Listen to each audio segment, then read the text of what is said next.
Hello guys, स्वागत है आपका द इंग्लिश एरा में। आज सॉल्यूशन चैप्टर के एग्जांपल्स को देखेंगे। 2.5 एग्जांपल्स है। एग्जांपल नंबर कितना है? 2.5, पेज नंबर 11 का। अब देखते हैं क्वेश्चन क्या कह रहा है। वेपर प्रेशर ऑफ क्लोरोफॉर्म का मॉलिक्यूलर फार्मूला होता है CH Cl3 एंड डाइक्लोरोमीथेन का मॉलिक्यूलर फार्मूला होता है CH2Cl2। एट 298 के 200 mm Hg दिया हुआ है। क्या दिया हुआ है? ये क्या है? 200 mm Hg और 415 mm Hg। ये है वेपर प्रेशर किसका? क्लोरोफॉर्म का दे दिया है 200 और डाइक्लोरोमीथेन का दे दिया है 415। अब पूछ क्या रहा है? Calculate the vapour pressure of solution का वेपर प्रेशर फाइंड करना है। सॉल्यूशन बोल दिया इसका मतलब क्या होगा? टोटल प्रेशर फाइंड करना है। टोटल प्रेशर फाइंड करना है। इसमें से हम लोग को क्या दे दिया है? Prepare by mixing 25.5 gram of chloroform का दे दिया हमको कितना है? 25.5 ग्राम बाई मास के टर्म में दे दिया हमको। यहाँ पे डाइक्लोरोमीथेन का भी दे दिया है कितना? 40 ग्राम दे दिया है। कितना? 40 ग्राम दे दिया है। पहले हम मूलर मास सबका लिख लेते हैं। पहले मूलर मास नहीं, पहले फॉर्मूला देख लेते हैं क्या है। फॉर्मूला कौन सा है? पी टोटल है। P total is equal to P nought 1x1 plus P nought 2x। P nought क्या है? पी नोट हमको दे दिया है vapour pressure of pure liquid. कितना हो गया? दूसरा दे दिया है और यहाँ पर 415 दे दिया है। और x1 और x2 क्या है? x1 क्या है? मोल फ्रैक्शन ऑफ क्लोरोफॉर्म, जो कि हमें फाइंड करना है। और x2 क्या है? मोल फ्रैक्शन ऑफ डाइक्लोरोमीथेन, ये भी फाइंड करना है। दोनों फाइंड करना है। तो पहले हम मोलर मास लिख देते हैं दोनों का, उसके बाद मोल फ्रैक्शन भी निकालेंगे। Molar mass of chloroform.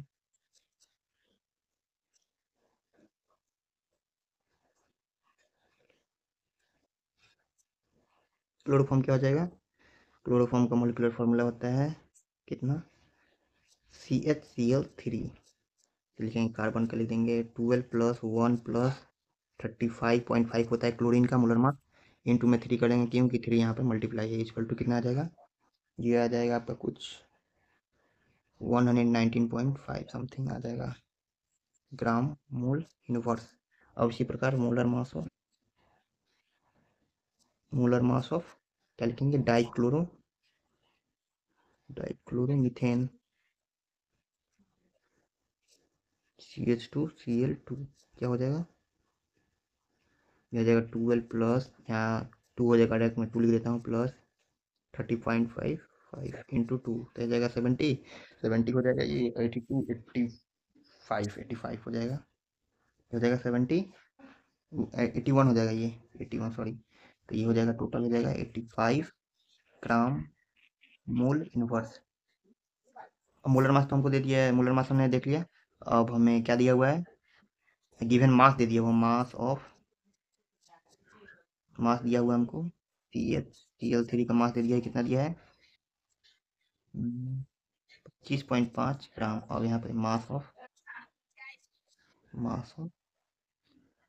CH2Cl2 का भी दिया हुआ है कितना? 40 ग्राम। अब इससे हम क्या निकाल सकते हैं? Numbers of moles of find कर सकते हैं। नंबर्स ऑफ मोल्स फाइंड कर लेंगे पहले। नंबर्स ऑफ मोल्स ऑफ इसका क्लोरोफॉर्म का पहले फाइंड कर लेते हैं। CH तो क्या हो जाएगा ना? Given mass by molar mass. कितना हो जाएगा? गिवन मास क्या है? क्लोरोफॉर्म का क्या होता है? CH Cl3। गिवन मास क्या है? 25.5 बाई मोलर मास क्या है? 119.5। क्या हो जाएगा? आ जाएगा, क्या आ जाएगा? जीरो डिवाइड मैंने कर लिया कैलकुलेटर से। आप भी कैलकुलेटर का यूज कर सकते हैं। 0.213 आ जाएगा मोल। अब यहाँ पे आते हैं नीचे। इसी प्रकार नंबर्स ऑफ मोल्स हम फाइंड करेंगे डाइक्लोरोमीथेन का। Of moles of dichloromethane. Methane का क्या हो जाएगा? Given mass by molar mass कर देंगे। गिवन मास हमको मालूम है, गिवन मास दिया हुआ है 40 दिया हुआ है गिवन मास। और मोलर मास क्या हो जाएगा? मोलर मास मैंने फाइंड किया डाइक्लोरोमीथेन का, ये 85 आ जाएगा। कितना? 85 लिख देंगे। डिवाइड करने के पास हमारे पास कितना आ जाएगा? डिवाइड करेंगे तो हमारे पास आएगा 0.47 मोल।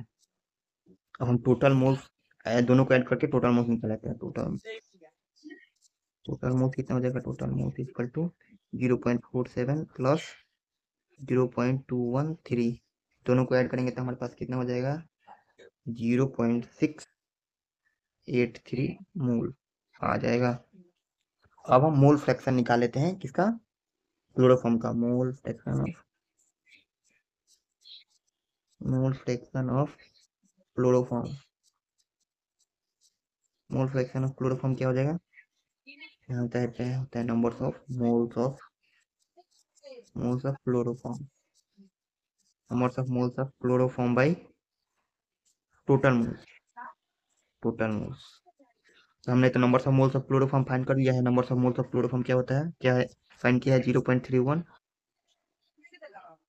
तो यहाँ पे लिख देंगे 0.213 मोल। टोटल मोल हम लोगों ने फाइंड कर लिया, कितना हो गया 0.683, 0.683 मोल। मोल से मोल कट जाएगा, उसको हम लोग सॉल्व करेंगे, डिवाइड करने के बाद हमारे पास क्या आ जाएगा 0.311। अब हम क्या करेंगे, इसका तो हमने मोल फ्रैक्शन निकाल लिया किसका, क्लोरोफॉर्म का। अब हम निकालेंगे mole fraction of dichloromethane, mole fraction of dichloromethane. हम लोग ने जानते हैं, हम लोग क्या जानते हैं, मोल फ्रैक्शन का सम होता है 1। अगर ये मालूम है तो 1 में से इसको सब्ट्रैक्ट करेंगे तो इसका मालूम नहीं हो जाएगा, डाइक्लोरोमीथेन का मालूम हो जाएगा ऑब्वियसली। अब माइनस कर देंगे 1 माइनस 0.311, माइनस करेंगे तो कुछ आ जाएगा 0.6 के करीब आ जाएगा। कैलकुलेटर से मैंने माइनस कर लिया, 0.689 आ जाएगा। हमें मोल फ्रैक्शन भी मालूम चल गया, सब मालूम चला, फार्मूला में पुट कर देंगे सिर्फ इसमें। हमको P1 का वैल्यू, P01 का वैल्यू मालूम है, P02 का भी वैल्यू में, X1 का भी मालूम चल गया, X2 का भी मालूम चला, वैल्यू पुट कर देंगे, आंसर हमारा आ जाएगा। अब वैल्यू पुट करते हैं, पी टोटल का फॉर्मूला क्या था, P total equal to P01 X11 plus P02 X2। Value put कर देंगे हम, यहाँ पे क्या हो जाएगा। अब हम इस फॉर्मूले में वैल्यू पुट कर देंगे, देखते हैं। P01 की वैल्यू हम लोग को दिया हुआ है क्वेश्चन में कितना, 200 पुट कर देंगे, 200। X1 की वैल्यू हमको मालूम है, मोल फ्रैक्शन ऑफ क्लोरोफॉर्म कितना हो गया 0.311, 0.1 मोल फ्रैक्शन 0.3 क्या आ गया 31 प्लस कर देंगे